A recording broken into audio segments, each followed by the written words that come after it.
সকাল সকাল উঠে সুন্দরভাবে নিজের মতো করে রেডি হয়ে গেছিলাম গা। এই দিনটা ছিল আমার আদরের ছোট্ট বোনের বৌভাতের অনুষ্ঠানের দিন।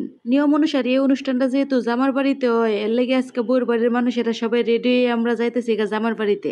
রাস্তার দূরত্ব অনেক বেশি হতে আগে তে প্ল্যান আছিল সল উঠতে যেন সবাই রেডি হয়ে জায়গা। যে কথা এই কাম সল 10টার ভিতরে সবাই রেডি হয়ে উপস্থিত হয়ে গেছে গা। এই দুজন মানুষ আমরা বেটেন তেতেও আর চেহারা বেশি সাহায্যে। এর মূল কারণ কি এটা কষ্ট হইলে আপনারা কমেন্ট করে জানাইবেন। আসসালামু আলাইকুম, নাবিলাস মিররে সবাইরে স্বাগতম। আশা করি সবাই ভালো আছেন। আমরা আল্লাহর রহমতে অনেক ভালো আছি। আমার ময়না পাখি এই দিন তার নানা ভাইয়ার ফিস ধরছিল। বেটার একটা জিনিস খেয়াল করে দেখলাম, বেটা যখন তার আপন জনের কাছে পা তখন আমার খুব একটা ফাত্তা দেয় না কোনো কালেই। এতে আমার কোনো আপত্তি নাই, কারণ ময়না পাখি গাড়িতে উঠলে বমি টুমি করে একবারে জামা কাপড় বাসায় এলা। তবে আমার এই ময়না পাখি কিন্তু ছোটবেলার থেকেই আমার বান্ধবী। ময়না পাখির যা আমার সাথে কইবার লাগি কত কথা জমে, তার ফ্যাটের ভিতরে কেমনে অত কথা রাহে আল্লাহই জানে। আর এই কথা দিয়ে বেটি যখন বেটির জেবিন মারে ফা তখন মন কইলা ঘন্টা খানিক সময় লাগায় কইতে তাহে। একটা জিনিস খেয়াল হইলে দেখবেন, বঞ্জিরা কোনো সময় বঞ্জি তাহে না, এরা সবসময় বান্ধবী তাহে। আর খালারা হুদা খালা তাহে না, এরা মারতেও বেশি তাহে। এমনিতে আমরা দুইজনের গপসপ উন্নে আমার ছোট্ট ময়না পাখির ঘুম ভেঙে গেছে। এরপরে তো দুই পাখির মনের ভিত্তে আঁকু পাকু লাগিয়ে গেছে কেমনে দুইজনে একটা সিটও বইতারবো। এর মূল কারণ হইছে এরা দুইজন একখানো না বইলে তাণ্ডব চালাইবো কেমনে। হেরা দুইজনের লিয়ে গপসপ করতে করতে কিন্তু আমরা নয়া কুটুমের বাড়িতে পৌঁছে গেছি। গিয়ে তো দিয়ে আমরা সুন্দরী রাজকন্যার রহনো সাজুগুজি কমপ্লিট হইছে না। এর ভিত্তিতে আমার মা তার ছোট্ট আদরের জিয়ারে দেখে কাইন্দে মাইন্দা শেষ। জিয়ের মাও আসলে অত সহজ কথা না। এক সময় আমার মার ঘরও মানুষের সমাগম থাকলেও অহনে কিন্তু আমার মার ঘর একবারেই খালি। অহনে আমার মা বাপ চাইলেও তার 3 জিয়ারে একসাথে দেখতে পারে না।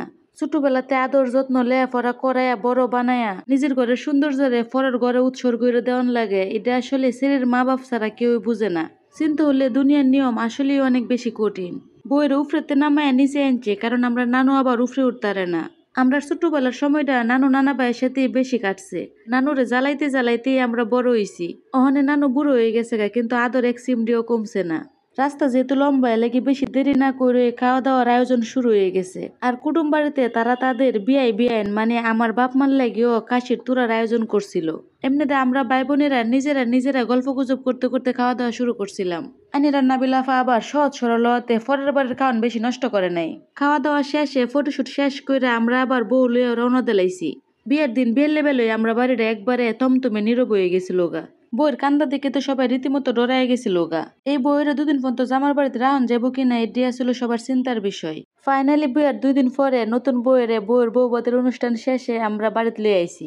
সকালে ঘুম থেকে উঠে দেখছিলাম সলতে বেলফন তো আসমনে একবারে ঠাডা রোদ। হুট করে দিই জামাই বইয়ের লিয়ে আধা রাস্তা আইসি পরে আল্লাহর রহমতের বৃষ্টি। ফিরার ঘরের সামনে আইতে না আইতে দেখি বৃষ্টি শেষ। আইতে আইতে আমরা রাত 9টা বাজে গেছিল গা। মাশাল্লাহ বইয়ের ঠিক ফরিডার মতো লাগতাছিল। আর এমনি দাফুনি তো সারাদিন বাইর থেকে অপেক্ষা করতেছিল। নতুন জামাইরে দেখি বোঝা যাইতেছিল ফইলা শ্বশুর বাড়িতে ঢুকিয়ে তার একটু আনইজি লাগতেছিল।